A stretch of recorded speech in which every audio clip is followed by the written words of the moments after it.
Good morning. We're going to continue our theme of resiliency.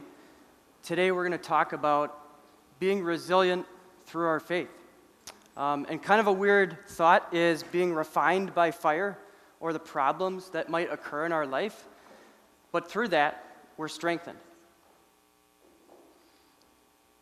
So the first thing I want to look at is, what does refining mean, or what is the opposite of it? The best kind of example, I know we're going to look at fire, but I wanted you to just kind of see what refine is. And maybe the best example is sugar. You've got raw sugar on the right. It tastes okay, but if you refine it, you remove all the impurities, you have those nice white sugar crystals that taste great. So refine, it's kind of a process. It's kind of a process that isn't fun, but in the end, it's a great result. And so what I'm going to talk about today is the end result is heaven. That refining process is maybe the struggles we go through regarding our faith. And then resilience. I know President Russ yesterday gave you a bunch of definitions. I'm going to do my best job kind of just by showing a GIF. And where's Mr. Huebner at? I'm hoping it's going to work finally. We'll see. But resilience, I want to show you kind of what I use as a joke among my friends, which is the opposite of resilience. So here we go. Maybe you've seen this. And it's Taco Fall, who's like this 7-foot tall basketball player against this big guy, but he has nothing to do. He can't do it, and he just shakes his head at the end, and he's like, no, that's not me. Can't do it. Can't gonna do it. But the problem is like, that's sometimes us, right? That's sometimes us when we get into problems. Like, we're just to the point of like, whatever, I'm just going to accept it. So today when we look at Scripture, I want us to kind of think about when we get in those tough moments in life, rather than just kind of using it's beyond my control, I can't control it. Really, it's going through experiences and going back to Scripture is what builds our resilience of faith. So 1 Peter 1:3, in His great mercy, He has given us a new birth into the living hope through the resurrection of Jesus Christ from the dead, and into an inheritance that can never perish, spoil, or fade. This inheritance is kept in heaven for you, who through faith are shielded by God's power until the coming of the salvation that is ready to be revealed in the last time. In all this you greatly rejoice, though for a little while you may have had to suffer grief and all kinds of trials.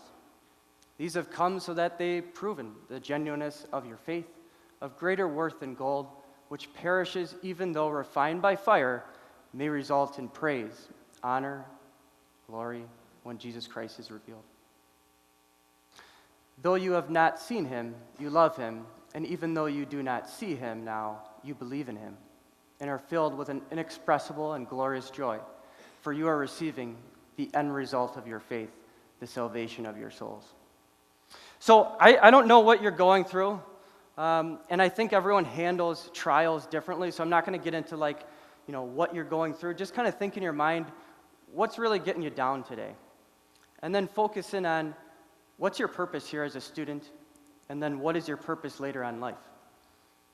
So moving forward, I want to just tell briefly, kind of this is how I pictured my life. When I was your age, I used to think like I'm on just kind of getting over the mountain. I've got some hard trials, and then eventually I'll have my life planned out by I'm like 20 years old, and everything will go great. Turns out, life picture is more like this. And I want to just share some things that I've thought about in my head as far as how do I get through those hills? And you might think of this picture as maybe an example of what God's doing to you in your life. And maybe you don't feel it now. Maybe you think it's more like just a flat, smooth surface, and maybe you are going through some hills, but when in reality, God is this welder, this person who's putting you through these trials. And you might be thinking, well, why would you ever do something like that? Why would you ever stick me in a hot fire and let me burn and change shape?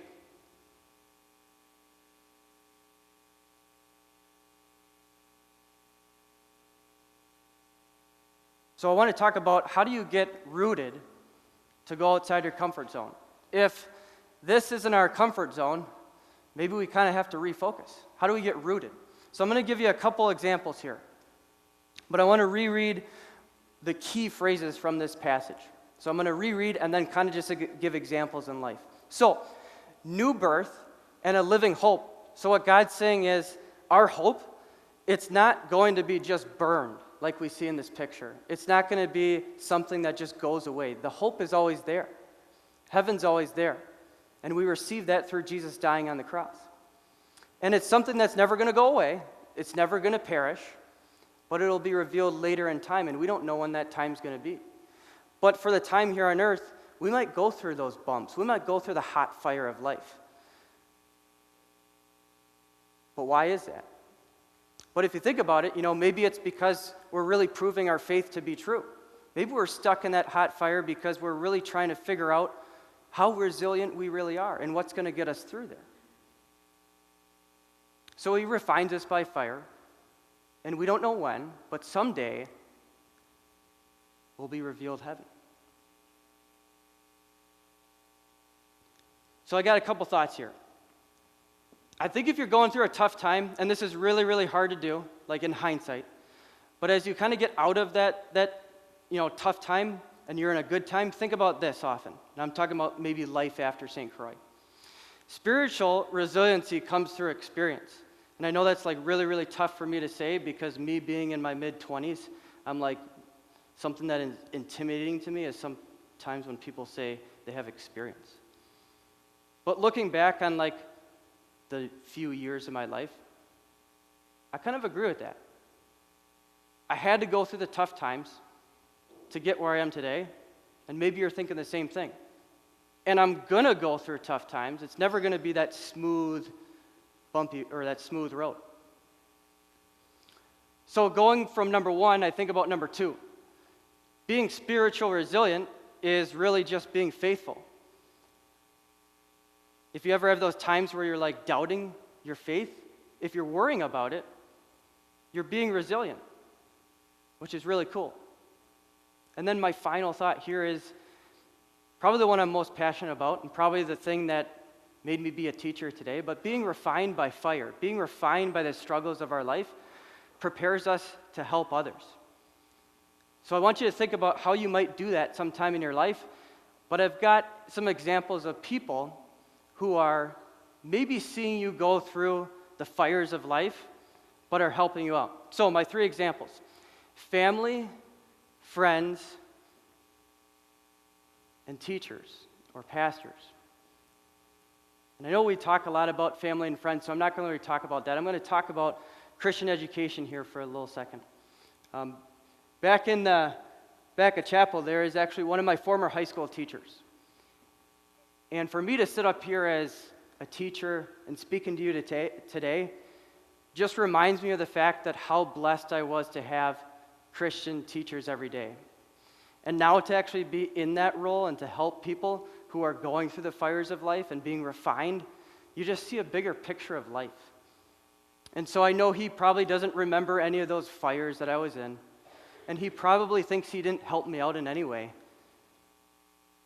But I can look back there and say, he did. Why? Just reminding us that spiritual resiliency is just bringing us closer to faith. So as the chapel band kind of gets ready, I want to close with this thought. I was listening to this new song. We're going to be singing it a lot throughout this year. And this last phrase kind of hit me. Because normally, as President Russ said yesterday, we don't enjoy the tough moments of life. When we get in those tough moments, we're like, yep, I'm unlucky, whatever. But I want you to go throughout your life saying, those tough times are going to happen, but through those tough times, every single time, I'm going to take a step out and say, somehow, some way, I want to be blessed with this tough time. So as the chapel band sings this new song, Another in the Fire, we'll get more and more used to it, but keep in mind this final phrase that's reminding us that every battle that we have is just a moment to grow.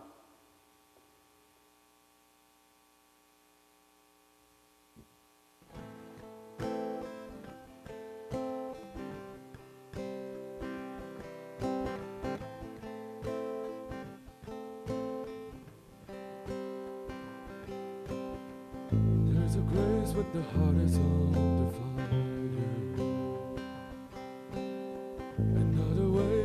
walls are closing in. And when I look at the space between where I used to be and this reckoning, I know I will never be alone. There was another in the fire standing next to me. There was another in the waters holding back the seas. And should I ever need reminding of how I've been set free, there is a cross that bears the burden where another died for me. There is another in the fire.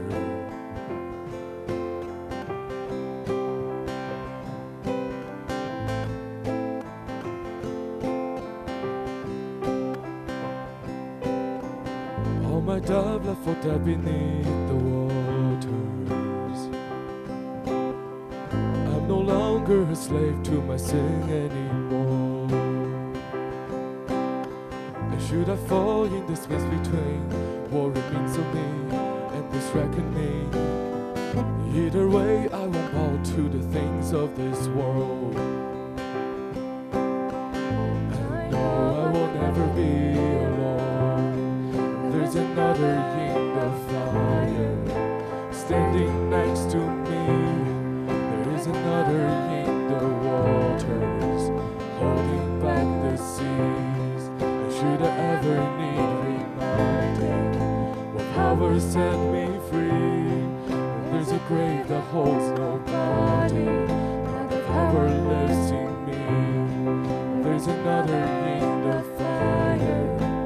Oh, there's another in the fire.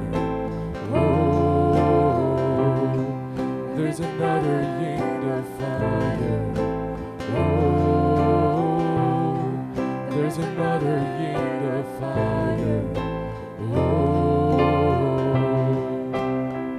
I can see the light in the darkness as the darkness bows to him. I can hear the roar in the heavens and the space between where thin. I can feel the ground shake beneath us as the prison walls cave in. Nothing's there between us. Nothing's there between us.